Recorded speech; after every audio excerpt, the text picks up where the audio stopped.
Assalamualaikum warahmatullahi wabarakatuh. Selamat pagi, siang, sore, dan malam. Perkenalkan, nama saya Nedimahin Rakil. Saya dari kelas SI 303. Pada kesempatan kali ini, saya akan mempresentasikan UTS atau ujian tengah semester untuk mata kuliah komunikasi data dan jaringan komputer. Baiklah, mungkin langsung saja masuk ke pertanyaan dan jawabannya. Pertama-tama, jelaskan cara kerja prinsip komunikasi data dalam jaringan komputer. Mungkin seperti yang bisa dilihat, di sini saya melampirkan sebuah gambar, di mana cara kerja prinsip komunikasi data dalam jaringan komputer yaitu tahap pertama, data akan dibuat. Setelah data dibuat, maka selanjutnya akan dilakukan enkapsulasi, atau di mana data ini akan diubah menjadi paket, lalu diubah lagi menjadi frame, sehingga data menjadi bit yang akan ditransferkan ke dalam bentuk sinyal. Setelah enkapsulasi, selanjutnya dilakukan konversi ke sinyal menjadi sinyal listrik, cahaya, atau radio. Dari konversi tersebut, selanjutnya akan masuk ke tahap transmisi di media melalui kabel, wifi, atau fiber. Setelah melewati transmisi, maka sinyal tersebut akan dilakukan pengalamatan atau routing. Routing ini dilakukan sesuai pengalamatan dari sender ke receiver ke tujuan masing-masing, sehingga para receiver bisa menerima paket yang telah dikirimkan terkhusus untuknya. Dan selanjutnya pengendalian error dan aliran, di mana pada TCP atau UDP ini akan dilakukan pengecekan. Apabila pada paket tersebut terjadi kesalahan pengiriman, kesalahan pengalamatan, maka akan terjadi error dan aliran, sehingga bakal dilakukan pengiriman ulang.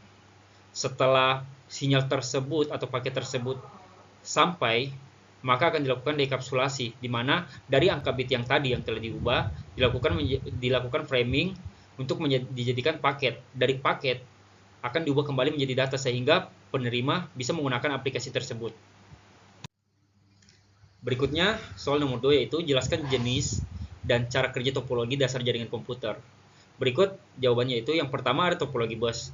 Seperti gambar yang sudah saya lampirkan, di mana topologi bus ini bekerja semua komputer dihubungkan ke satu kabel utama atau bus. Seperti gambar yang ini, kita lihat terdapat satu PC server.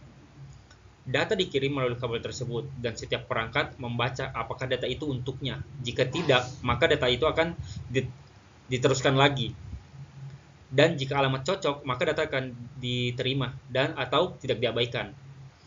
Dan juga menggunakan mekanisme CSMA/CD untuk menghindari tabrakan data. Untuk topologi kedua, yaitu ada topologi start, di mana setiap komputer terhubung langsung ke hub atau switch di tengah. Data dari satu perangkat akan menuju switch, dan switch akan meneruskannya ke tujuan. Switch juga dapat mengarahkan data dengan cerdas sehingga mengurangi tabrakan antar data.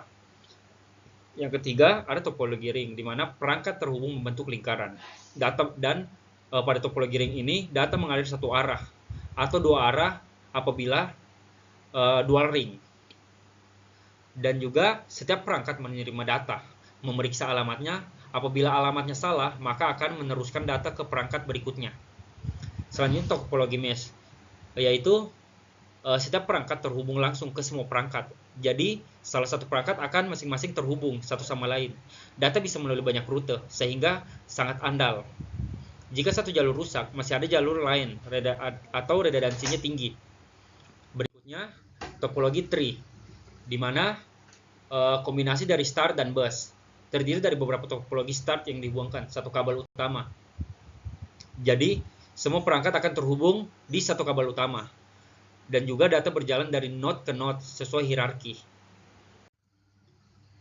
Pertanyaan nomor 3, yaitu jelaskan jenis physical layer yang digunakan sebagai media transmisi data dalam jaringan komputer, dan juga sebutkan kekurangan dan kelebihannya. Yang pertama, yaitu ada kabel twisted pair, di mana kabel ini memiliki cara kerja menggunakan pasangan kabel tembaga yang dipelintir untuk mengurangi interferensi data dikirim dalam bentuk sinyal listrik. Untuk kelebihan dari kabel twisted pair ini, harganya yang relatif lebih murah, pemasangan atau maintenance yang mudah, banyak yang digunakan untuk standar Ethernet, dan juga mendukung kecepatan tinggi, bisa mencapai 10 Gbps tergantung kategori.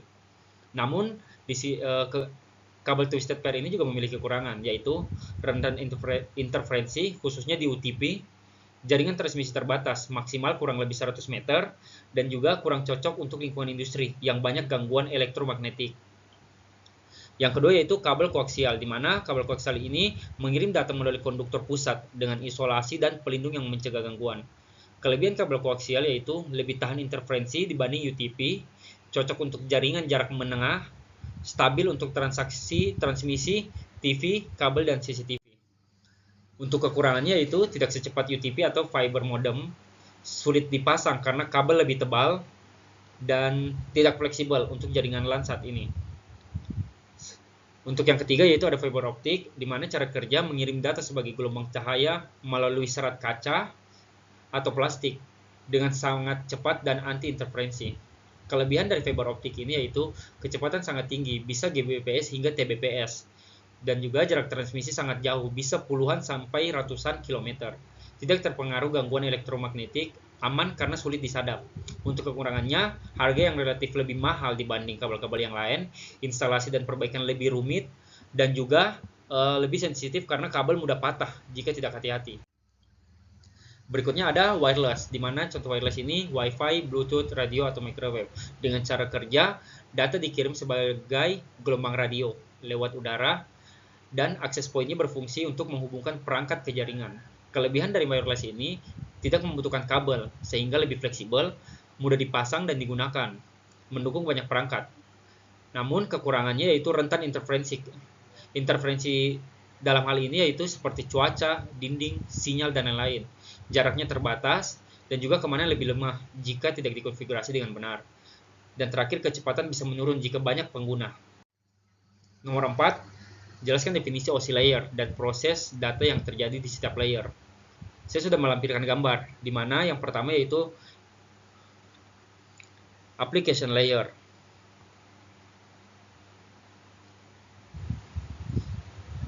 Application layer merupakan lapisan paling atas, di mana tempat aplikasi pengguna beroperasi seperti web browser, email client, file transfer, dan sebagainya. Layer ini menyediakan layanan jaringan untuk aplikasi misalnya HTTP, HTTPS, dan juga SMTP untuk email, FTP untuk transfer file, dan lain-lain. Berikutnya ada presentation layer, di mana presentation layer ini bersiap untuk mempersiapkan data agar bisa lebih mudah dipahami oleh layer aplikasi di penerima. Ini termasuk enkripsi atau dekripsi, kompresi, konversi format, dan sebagainya. Yang kelima yaitu ada session layer, di mana session layer ini mengatur sesi komunikasi antar dua aplikasi atau host, membuka koneksi, dan mempertahankannya selama data ditransfer sehingga tetap stabil. Lalu ada transport, di mana transfer berfungsi untuk mengatur pengiriman data end-to-end antar host, memecah data menjadi segmen, memberi nomor urut sehingga data bisa diterima sesuai alamatnya. Ada layer network, di mana layer network ini berfungsi untuk pengalamatan atau routing, memilih jalur terbaik agar data sampai ke tujuan, terutama jika melintasi banyak jaringan. Pemecahan paket jika perlu, dan penentuan rute antar jaringan juga. Berikutnya ada layer data link, di mana layer data link ini berfungsi untuk mengemas bit-bit menjadi unit frame, dan juga menambah pengalamatan fisik atau berupa MAC address, mendeteksi dan menangani error, serta mengontrol akses media, siapa yang boleh dikirim dan kapan data tersebut akan dikirim.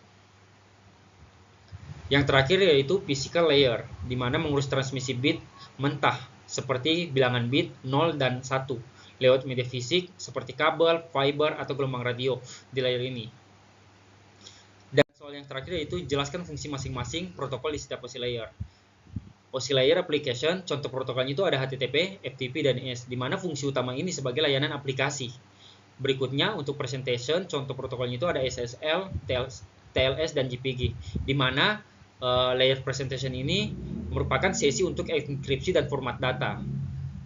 Lalu ada session, contoh protokolnya itu ada RPC dan NetBIOS, yang berfungsi untuk mengatur sesi komunikasi.